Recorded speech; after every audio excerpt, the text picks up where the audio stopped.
Hello buddy and welcome, I'm Common Cam, and today we're going to be ranking every Skids design from worst to best. This is going to be fun. I screwed that up. I'm okay. I'm alright. This is combat, man. Brain freeze, man. What's wrong with you? There are only a few Transformers characters that drastically change throughout 40 years, and Skids is definitely one of them. So without further ado, let's just dive straight into the tier names, and first up, for the highest tier, we'll have a quote from the IDW Skids. I'm a theoretician. You see that quote everywhere when you search up IDW Skids, so I thought I'd include it. And now for the second tier, and pretty much the rest of them, we'll have quotes from Bayverse Skids. Look at those are nice. Yeah, baby, it's upgrade time. Yes, sir. Oh, yeah, look here. This is my booty call right here. Now for the middle tier, I know Mudflap says it, but I'll count it because they're twins. Can you read this? Read? Nah, we don't really do much reading. And now for the fourth tier. Hey, Mudflap, what are we gonna do with this shrimp No, we taco? just bump a cap in his ass, throw him in the truck, and then nobody gonna know nothing, not me. Not in my trunk. These quotes don't get any better, do they? And now finally, for the worst tier, it of course had to be... Oh, man, you shot me in the face! Now first up, we have Generation 1 Skids, and to say the character only appeared in 2 episodes, it looks alright. This is pretty much the most generic design to me. There's nothing about it that really stands out. I like his weapons, but that's as far as I go. I like how the masterpiece looks. Like, that's really good, that's really accurate, but yeah, the same goes with the Legacy and the Earth Wars. To me, this design is not that memorable, in my opinion. I mean, I know we only had 2 episodes, so I'm not trying to say it's like the worst design. It's not, it's just the character I would forget about the most.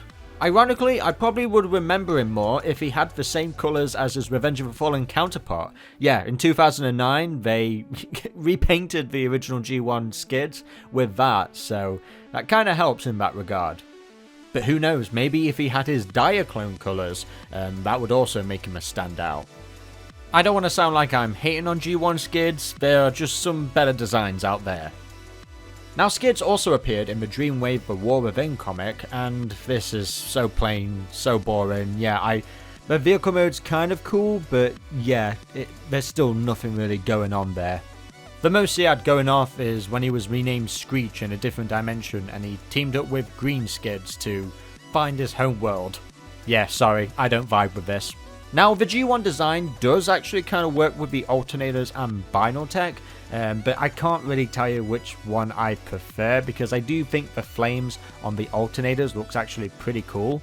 But when it comes to G1 accuracy, the Binal Tech isn't that far off, to be honest. He's just a bit more chunky now.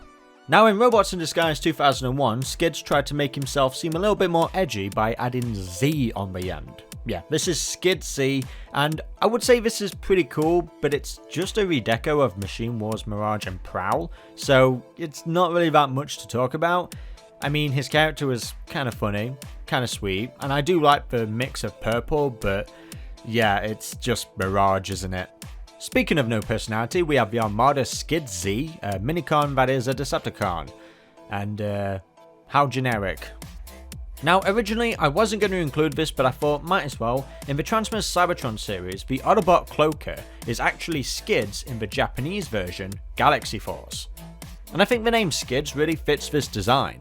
It's somewhat of a hybrid of Generation 1 Skids and also RID a little bit. So, arguably, yeah, kind of an upgrade. Not an upgrade though, is the original 2007 Skids. Yeah, the dude's seen better days. Well, I guess not when you think of Revenge of the Fallen Skids. So this character has a lot of controversy, but I don't want to dive too deep into it because I'm pretty sure everybody knows why. Voiced by Tom Kenny, this Skids is just completely different, a complete makeover, nothing resembling Generation 1 whatsoever, which some might say is a good thing, but then you realise this is Revenge of the Fallen Skids. The same bot who wants Decepticons to suck his popsicle. I kind of liked his ice cream truck a little bit better because it gave the character more personality, somewhat. But when he scans the Chevy Beat, I think his proportions actually fit the car really well. Like if that car was to transform, I can imagine those proportions. It's just the face design that is just so wacky, so ludicrous, so unnecessary. I just wish they changed that up. But I mean, at the same time, The early concept design is a lot scarier and terrifying. Like, that's how the twins were going to be. I'm pretty sure on the top of him, that's supposed to be the twin. Somewhat the brain of... I don't know. I really don't know. I don't know what they were thinking. Someone was on crack. It really does make the final design look better. But then again, that's not saying much. Now, when it comes to the Dark of the Moon variant, it's an unnecessary change, but I do think it makes it look a little bit better. It is a shame that we never got to see them in the film, because I would really have loved to have seen them get killed. So close. So close. Now, Bill Forrester actually included Skids in the Transformers Animated Allspark Almanac, and yeah, like, this is just the worst. He makes Sir Daniel Fortescue look 10 times better. Now, Skids made a cameo in the Transformers Robots in Disguise 2015 cartoon, so he was in the Align continuity. He was wanted for joining Optimus Prime and all that, and yeah, we can't really say much because it's covered up with the markings. It's a real shame that we still haven't seen the rest of these bio cards, like their full designs, because this would look pretty cool. Very similar-ish to Smokescreen. Maybe they just repainted it from Smokescreen, but yeah, looks really nice. Wish we could have seen the whole thing. Okay, next up, and arguably the best Skids design we have, it's the IDW one. And this actually got a toy, and the toy is pretty accurate, pretty faithful, a really good IDW toy. Hasbro actually pulled it off, and yeah, this is the one character from IDW people love to talk about the most. Skids just looks cool.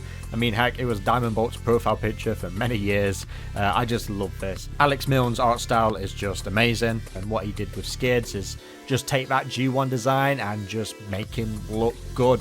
I just wish this came out sooner, so Revenge of the Fallen could have adapted this instead, you know? But yeah, this is just beautiful, just perfect, and that toy, I hope I own it someday because it looks really good. And heck, you know what? I really like the Shattered Glass version as well. Gives him this stealth look, even though he's evil, he looks really cool.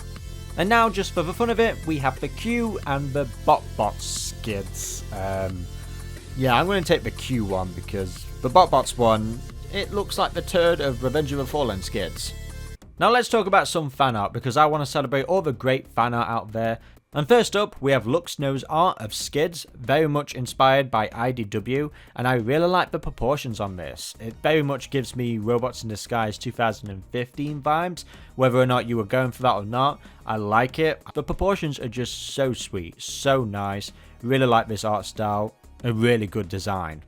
Now, a design that I really like is from Shots Does Art, basically taking that Revenge of the Fallen Skids and making him better in every way. They've reworked the design so well. He's actually an Elite Guard member. Mudflap looks great as well. Yeah, just making him less offensive and more of a character and with personality and heart. And he looks like he's nice. He's not going to offend you or tell you to suck his popsicle or anything. So yeah, thank you for making him friendly. Another great design is by Swashpickler 2.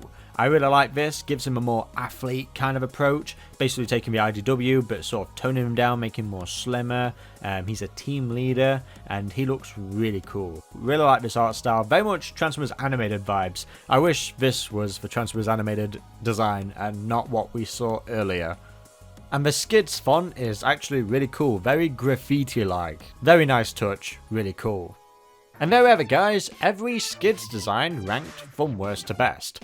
Now, my favourite design of Skids is of course the IDW one. To me, that is the definitive version, that's how he should look going forward, just makes him look 10 times better and cooler, instead of the plain generic Generation 1 and the somewhat abysmal Revenge of the Fallen Skids. He's had a lot of interesting designs though, and that's why I wanted to do a tier list on him, because throughout 40 years, Skids has had quite a shake-up. He's been a Minicon, then he's been a Chevy, and then he's just been an absolute badass. But of course, let me know what you think in the comment section below. Tell me your favourite Skids design. Now, I want to apologise for the delay on the Ratchet update video. That will be coming out next week, so stay tuned for that. I'll be covering other obscure Transformers characters as well, so to keep updated, be sure to like, comment and subscribe, and click on that notification bell to get all updates instantly. Until the next time, I've been Common and Cam, and goodbye.